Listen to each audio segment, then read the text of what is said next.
The largest alligator ever recorded just ate a man in Florida and act only half as violent as your average night in the Truth Scares Motel.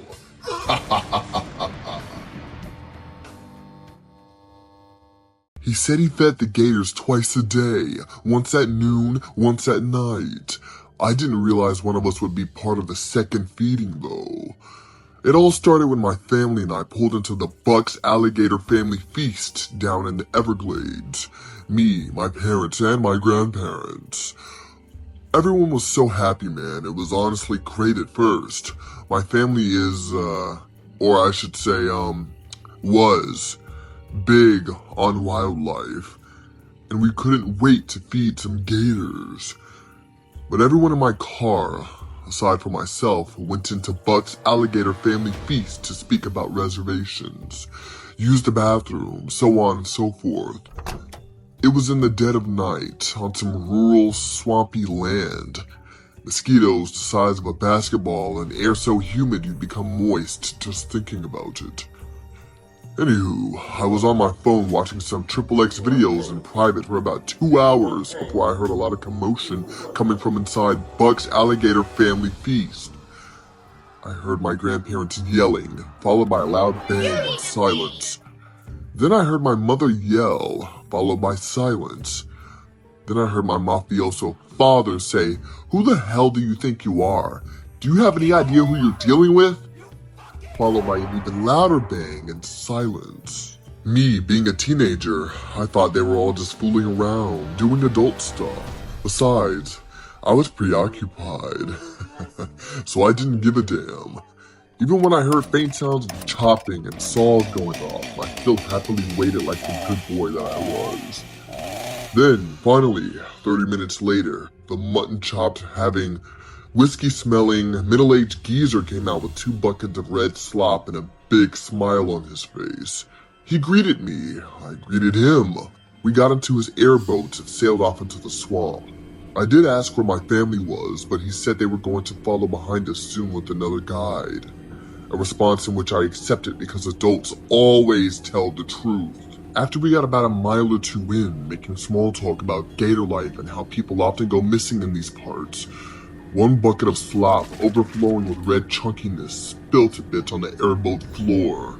And in that chunkiness, I thought I saw my mother's wedding ring coated in blood. But I just knew that was impossible. And even if it wasn't, she probably just dropped it.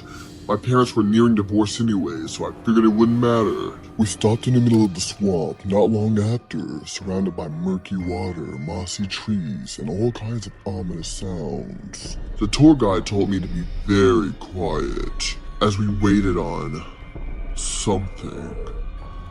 Then, all of a sudden, a 26-foot gator breached the surface of the water about 100 feet away, and it was coming straight for us. I thought him and I were dead, done, gone. There is no way we can defeat this behemoth. I begged and pleaded for the guy to get us out of there, but he just stared straight, like he knew we'd be okay. Once the gator was right up on us, it opened its mouth, and the guy quickly took the first bucket of slop, bucket included, into its gaping jaws, and I watched as it devoured it all on pure starvation. Kind of like an old man who's been abstinent since his wife passed away and finally gets his hand on a consenting young woman in her mid-20s. Once he put the second bucket of slop in, however, I noticed something. I saw another ring fall into the gator's mouth. And not just any old ring. It was the exact same ring I saw in the bucket before it. That's when it all clicked. This guy did something terrible to my family. How else would he get these rings? Why would they be in his bucket of slop? And why is the slop so damn robust and chunky anyway? I was distraught, not because I particularly cared about mi familia, but because I was promised a brand new car for my 17th birthday. I was furious. He could have waited until after to do this dumb shit. I was sitting behind the tour guide as he poured that slop into the gator's mouth, thinking about it all. My fury increasing with each passing second. I had no choice, really, I didn't. I had to do what I did next. I pushed him into the water, right into the gator's mouth. He kicked and screamed and begged for mercy, but I didn't care. I felt my eyes turning black like a great white shark's during a feeding frenzy. This is when I realized I was a born killer. I felt no emotion, only satisfaction. I even did the cliche evil laugh as the gator finished chomping on his biggest meal yet.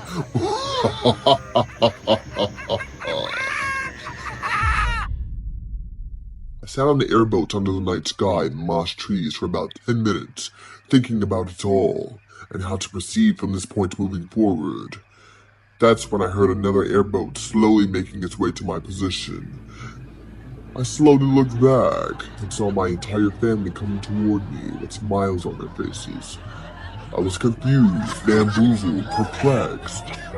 I looked at the bloody swamp water and the floating eyeball, and could almost feel my tour guide judging me from the afterlife. Fast forward and it all turns out the loud bangs I heard weren't gunshots. They were airboat engines backfiring. My grandparents yelling was just them screaming over the noise. And my dad shouting about who he's dealing with was just him arguing over a Groupon code.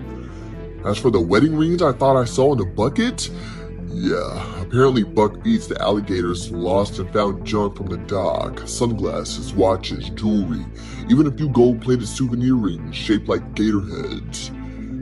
I've been in prison for a homicide 5 years now, and I just have only 62 more to go. Then I can finally get out of this hellhole. I heard my family adopted a new son and regularly attend the airboat tour as one big happy family. If there's anything I want you to take away from this video, it'd be to make sure your family is actually deceased before making any erratic life-altering decisions. Your life might depend on it. That was terrifying. But will it be enough to save this man from his demise? Let's watch the next real story to get a better idea. What if I told you time machines were real? What if I took it a step further and said my dad built one in the 80s that sent us back to the Cretaceous period? And what if I told you only one of us came back?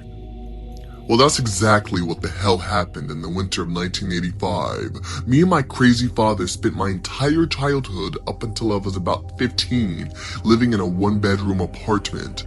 My mom was nowhere to be found, ran off with some guy on Wall Street back in '81.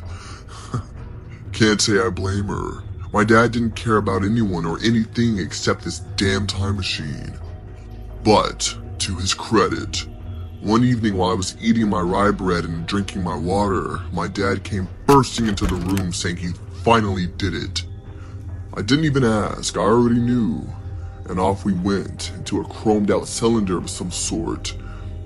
He dialed in the amount of years he wanted to go back to. It was supposed to only be 7 so we could visit my grandma and save her and her cat from burning in a house fire.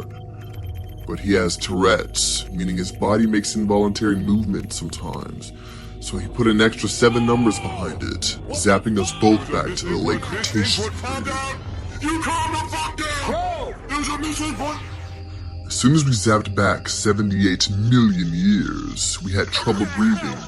There were also 3-foot mosquitoes and 10-foot millipedes scurrying about. Me and my daddy just held each other in fear, shocked and not thinking to run back to the time machine and barricade ourselves inside while it cooled down. Then, all of a sudden, a 27-foot gator, or whatever its prehistoric cousin was, crawls out of the muck like it wants to collect rent. My daddy shoves me toward a log, tells me to stay still, and grabbing a wrench from his back pocket, like that's gonna help against Jurassic Satan.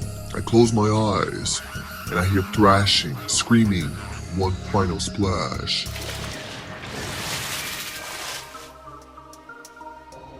When I open them, he's gone. The time machine's still humming, half sunk in the mud. I finally jump in, slam random buttons, and zap back. When I came to, I'm in the middle of my apartment, 1985 again. I kinda miss my daddy every now and then. Kind of.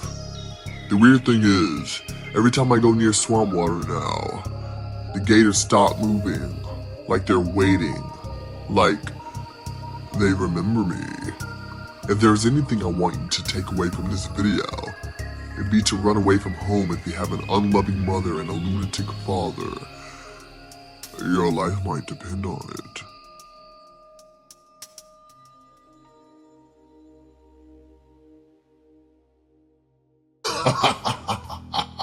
Damn, that was traumatic. Now, let's judge these two stories to find out this poor guy's fate.